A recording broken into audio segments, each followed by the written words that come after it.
Herkese merhaba arkadaşlar. Kanalıma hoş geldiniz. Uzakşehir dizisinin yepyeni kamera arkası görüntüleri geldi sizler için. Kaya'nın açtığı dağdan görüntüleri var ve diğer bir görüntü ise cenaze görüntüleriydi.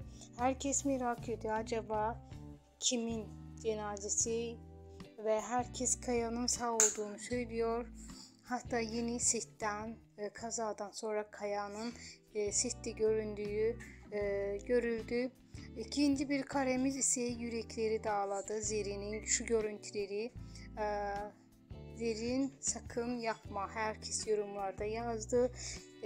Göründüğü gibi Zerrin bebeği kaybedebilir ve kendini intihara kalkışır. İnşallah ki böyle olmaz.